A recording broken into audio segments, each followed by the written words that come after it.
It's going to be a wet start to the weekend. Nick is standing by with the latest, but we begin with the escalating conflict in the Middle East between Israel and Iran. Good evening and thanks for being with us. I'm Steve Lacey. And I'm Natasha Verma. Let's take a live look right now at Jerusalem, where it's just after 5 a.m. Saturday morning. All right, here's the latest right now. Tonight, Iranian media is reporting a fire at Tehran's airport. This comes after Iran launched a second retaliatory wave of missiles at Israel, and a U.S. official telling an emergency meeting of the UN Security Council tonight that there will be dire consequences if Iran targets any Americans or U.S. interests in the region. Let's bring in Fox 8's Sharon Crowley, who's been monitoring the latest out of Iran and Israel tonight. Yeah, and it's still going on. As you know, Iran firing more ballistic missiles at Israel. The violent response coming after Israel executed deadly attacks on Iran's military leaders and nuclear program.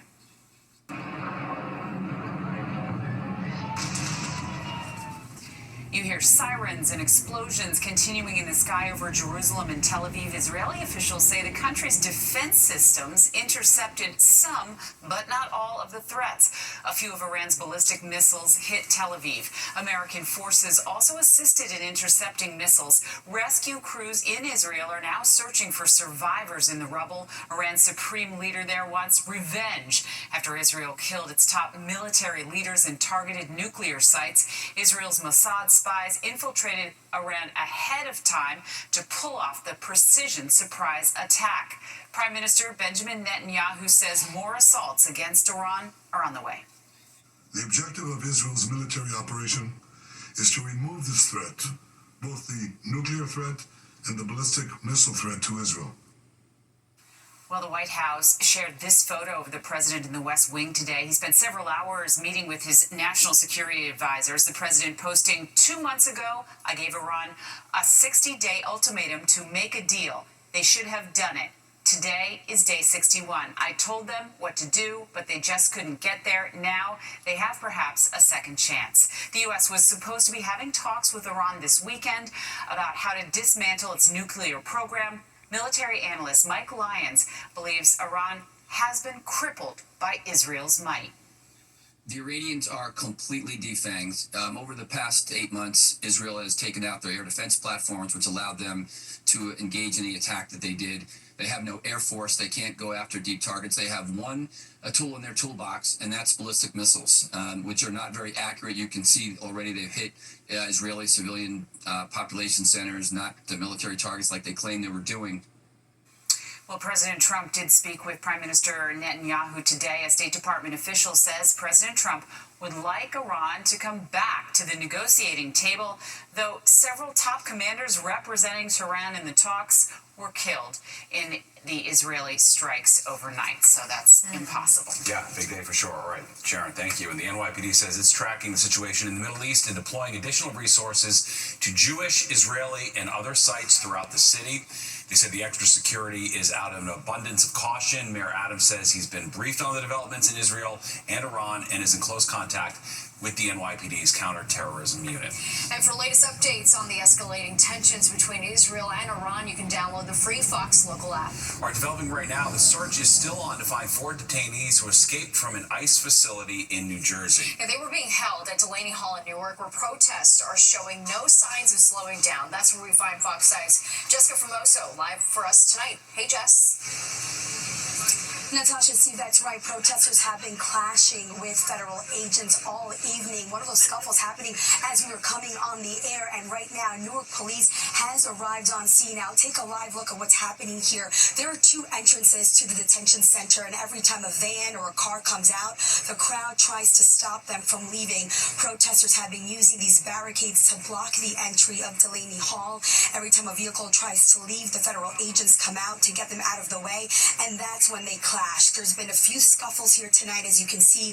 Now, these are not family members of detainees who are being held here.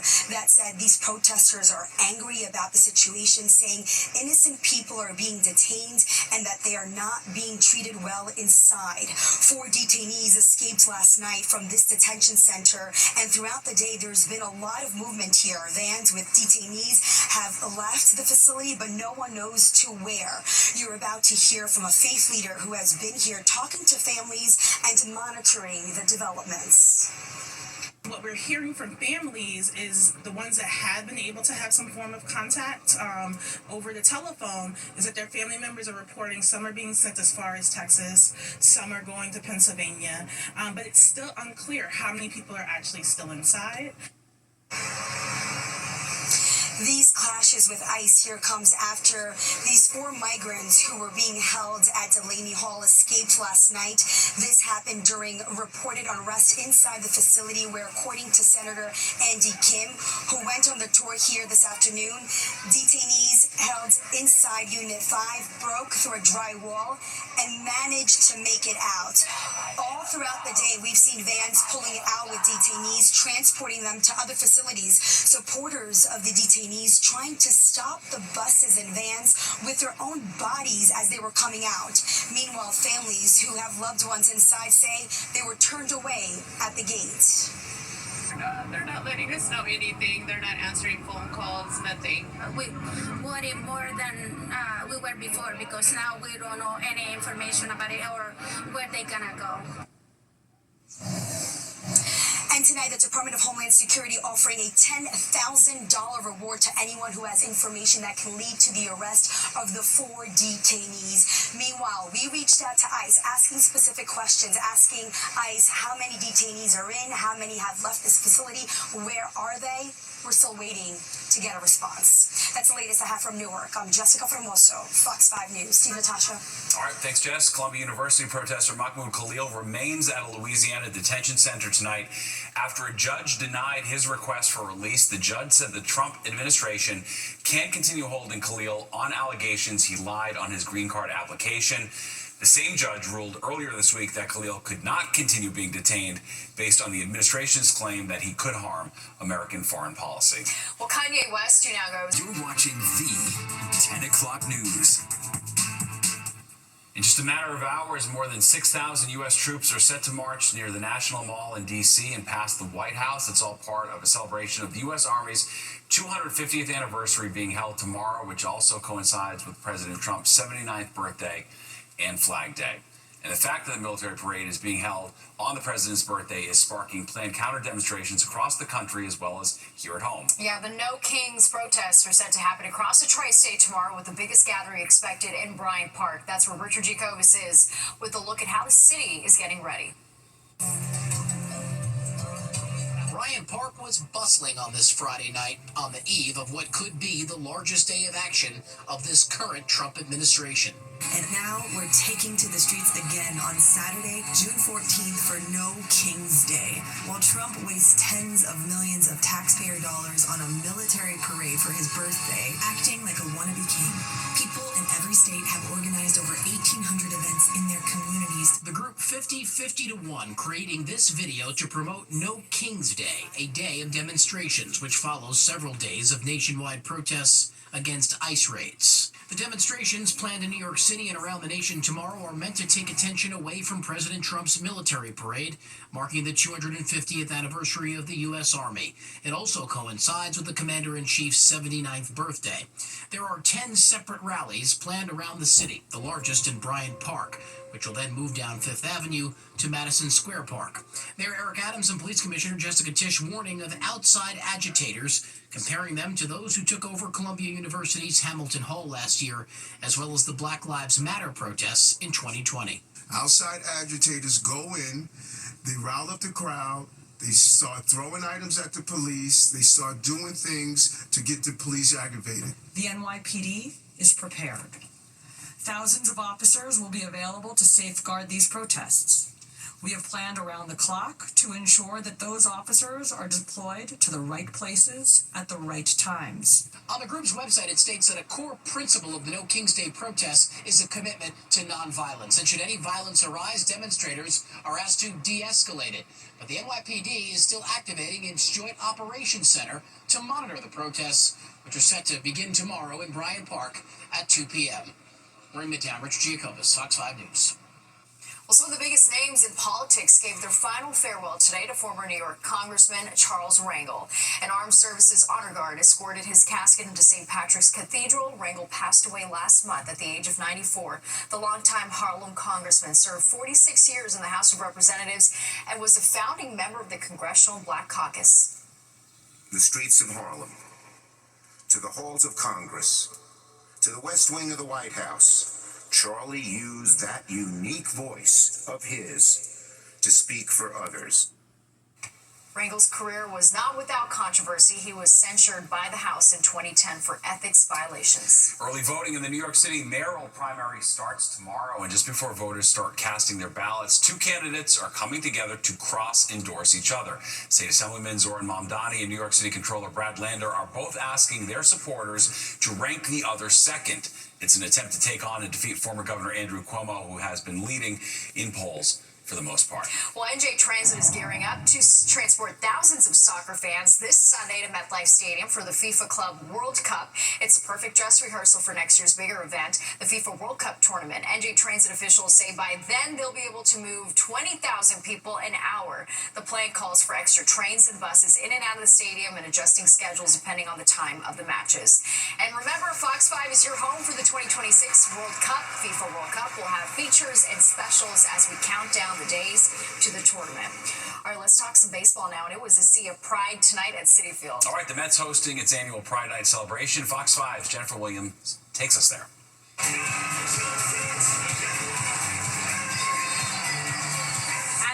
Kicked off a 3-game set against the Rays Friday night in Queens. In addition to the orange and blue that can be spotted at Citi Field, all the colors of the rainbow were represented as well.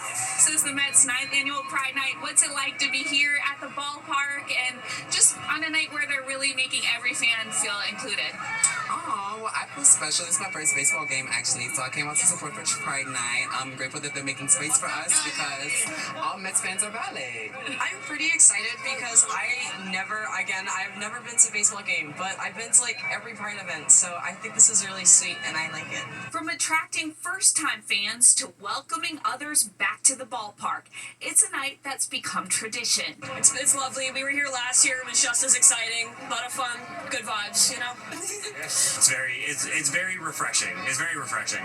Having Pride Night is so important. I'm actually a high school teacher, and seeing my students be so much further in not only just their ability to be seen and be out, but to have our community actually be there and represent them means so much. And fans are going to be loud and proud. The whole month is Pride related, and it's like there's different communities that want to reach out, and I was like, for this to be the night where you're like, hey, it's a crossover of queer plus sports fans, I'm like, that's just the best, because I'm like, you get to see a sect that you don't always get to hear, and they're going to be so loud and kind of obnoxious. I'm here for it. Unbelievable, so excited. We came from Florida to see our kids, and we're so excited to see the Mets tonight. Let's go Mets! Not only do the Mets have one of the best records in baseball, but according to the Sports Business Journal, for the first time since 2009 when Citi Field opened, the Mets are in the top 5 for average home game attendance across Major League Baseball.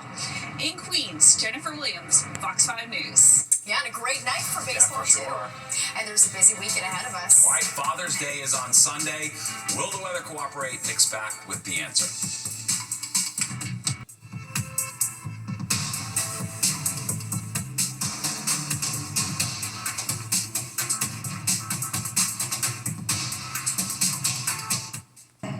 Let's take a live look outside. Time to check the weather. The weekend is upon us. Yep, it's hazy and hot out. We've got rain on the way tomorrow morning, right, Nick? Yeah, it'll start even maybe pre-dawn hours, if not a little bit sooner. We'll track that rain now across Pennsylvania, but it will get here in the morning, and we'll see it a chunk of the day off and on in the form of either some periods of light rain or showers. But tomorrow will be the wetter of the 2 weekend days.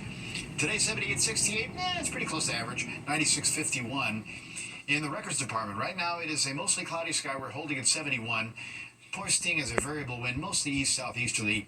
Pressure started rising again, 30.13, so it's still pretty strong, but we do have weather changes on the way. Temperatures mostly mid to upper 60s as you go across North Jersey into Connecticut, except hanging out to 70 there up in Dutchess County.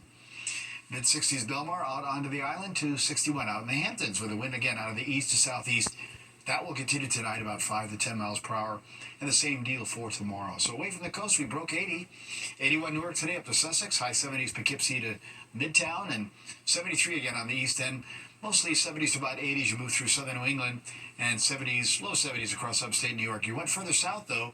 Things warmed up. 90 Washington, D.C. today. 89 there down in Richmond. Mid-80s to Pittsburgh, and then it cooled off into the 70-degree range as you went from Cleveland back towards Chicago, because they've had clouds and showers there much of the day. And it's coming our way.